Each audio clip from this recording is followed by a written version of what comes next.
కదా. అయితే first Ravikanth 40 lakhs నేను శాలరీస్కి ఇచ్చాను అనిల్ 2014లో. అయితే నేను అప్పుడు ఎన్ఎస్ఎల్ ప్రాజెక్ట్ 1.5 year ఉన్న సైట్లో నేను.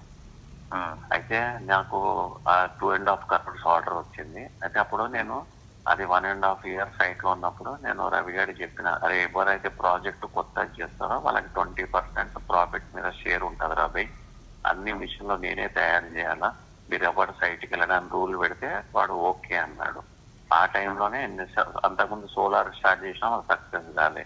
తర్వాత ఎన్ఎస్ఎల్ ప్రాజెక్ట్ వచ్చిన తర్వాత నేను ఉన్నందుకు నేను యాక్చువల్గా ఎవ్రీడే మార్నింగ్ 5:30కి లేచి ప్రోగ్రామ్ చేసి అట్లా 1 year కష్టపడ్డ ప్రోగ్రామ్కి ఆర్డర్ వచ్చింది. అయితే దాంట్లో నాతో పాటు రాజా కూడా ఉన్నాడు, వాడికి కూడా నేను ఇవ్వాలని చెప్పి, నేను ప్రోగ్రామర్, నేను ఇంజనీర్, రాజా గారు ఓన్లీ వైర్మెన్ అసిస్టెంట్, కారు నడుపుతాడు, సాయంత్రం మందు తాగుతాడు, నాతోటి వాడికి 30,000 జీతం. అన్నీ ఉన్నా కానీ సగం ఇస్తారా ఎవడన్నా గిఫ్ట్ అమౌంట్ అంటే. నాకు ఎన్ఎస్ఎల్ లో 20 lakhs 20% అంటే ₹1 crore ప్రాఫిట్ వచ్చింది అది ఈవెంట్లో. అయితే 20 lakhs రావాలి కానీ రవి గారు క్యాలిక్యులేట్ చేయకుండా 16 lakhs అని చెప్తే నేను ఎంతో బాధపడ్డా. అయినా కానీ ఓకే అని ఆ షెడ్ లో నుంచి, అప్పుడు మేము బిహెచ్ఎల్ ఆన్సర్ 2000 square yards ప్లేస్ ఉందో అందులో అప్పుడు 1500 ఉండే. అయితే 600 square yards front road bit కాకా అమ్మేస్తున్నాడు ఎల్బిఆర్. అమ్మేస్తా అంటే ఎన్ఎస్ఎల్ ప్రాఫిట్ తోటి కొన్నందుకు అప్పుడు నా 20 lakhs 16 lakhs కూడా అందులోనే వెళ్ళిపోయినాయి. కాబట్టి నాకు ఫస్ట్ షెడ్ రెంట్ 16,000 నాకు ఇచ్చేవాళ్ళు ఎవ్రీ మంత్. అయితే 16,000 లో నేను రాజాకి 8,000 గిఫ్ట్ మీద ఇంట్రెస్ట్ ఇస్తాను ఎవడన్నా. ఫస్ట్ వాడు ఓన్లీ కారు నడిపి నాకు వైర్మెన్ కింద ఉన్నవాడు, నాతో ఉన్నవాడికి నేను నా ప్రాఫిట్ నుంచి సగం ఇచ్చిన. ఓకే, అసలు ఇస్తారా ఎవరన్నా? అట్లా ఇవ్వరు.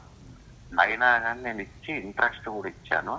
ఇంకోటి, ఆ టైంలో 40 lakhs జీతాలకి నేను దాచిపెట్టుకున్న పైసలు ఇచ్చిన కాబట్టి 40 lakhs మీద 1.5% ఆ బిహెచ్ఎల్ ఆన్సిలరీ ల్యాండ్ రెంట్ లో నుంచి నాకు ఇంట్రెస్ట్ వచ్చేదని.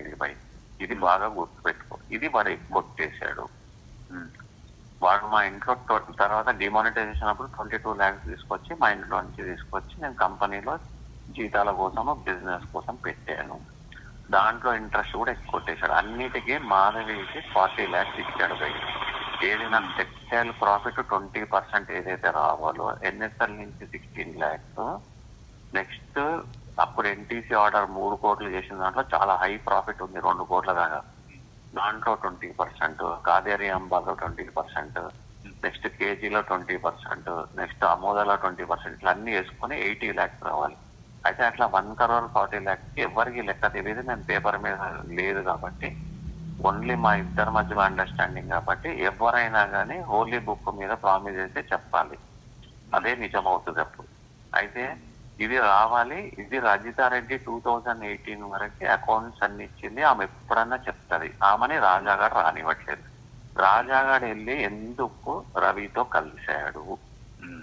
అయితే ఈ స్టోరీ నువ్వు పంచాయత్ స్టార్ట్ చేసినప్పుడు అర్థమవుతుంది. రాజా చాలా బ్యూటిఫుల్, మహాభారతంలో శకుని ఎలా గేమ్ ఆడాడో అలా ఆడాడు. అంటే అయితే ఇప్పుడు రాజా వెళ్ళి రవిని, అమరు నాతో గొడవ పడ్డాడు కదా, మరి నా గిఫ్ట్ అమౌంట్ ఎన్ఎస్ఎల్ ప్రాఫిట్ ఏదైతే ఉందో అది నువ్వు ఇస్తావా రవి అంటే, రవి అన్నాడు అది మీ ఇద్దరు పర్సనల్ బై, కంపెనీని నేనెందుకు ఇస్తా అని చెప్పి గేమ్ ఆడి తీసుకొని, నేను అక్కడ ఆరవెల్లో 1 year కష్టపడి చేసిన మెషిన్ ని కాకుండా నేను కరోనా టైంలో అక్కడి నుంచి పారిపోయేలాగా అయ్యి, నేను వినోద్ గాని అంత కష్టపడి ట్రైన్ చేసుకొని 40 lakhs బిజినెస్ కోసం పెట్టుకుంటే, అవి కర్ణాటకలో ఒకరికి అప్పు కోసం తిప్పుమనే మాధవి తిప్పితే అవి కూడా పోయి వర్స్ట్ సిచ్యువేషన్ లోకి వచ్చిన స్టోరీ ఇది. నేను హోలీ బైబుల్ మీద, గీత మీద ఉద్దేశించి చెప్తున్నా. ఇప్పటివరకు నేను చెప్పేది నిజం. ఓకే, ఇది క్లారిటీ పెట్టుకోని ఇప్పుడు ఎప్పుడు ఇది ఫస్ట్ లెక్క. అమర్ భాయ్, నువ్వు ఇంత పైసల లెక్క క్లారిటీగా చెప్తున్నావు. ఇదే క్లారిటీ విషయం నేను రవితో మాట్లాడి, వాడు వద్దు నువ్వు అక్కడే వచ్చి మాట్లాడాలి అనే కండిషన్ కి ఫస్ట్ నాకు ఆయన రాసి ఇవ్వాలి. నేను ఎటువంటి హామ్ చేయను, నువ్వు ఇది ఫేస్బుక్ లో పెట్టుకొని పోలీస్ స్టేషన్ కూడా లెటర్ పంపించి రావచ్చు అని అంత కాన్ఫిడెన్స్ ఇచ్చేవరకు నేను ఎవరితోటి పర్సనల్ గా మాట్లాడను. ఫోన్ లోనే మాట్లాడతాను. నేను ఎవరితో కాన్ఫరెన్స్ లో కూడా మాట్లాడను నీ తప్పితే.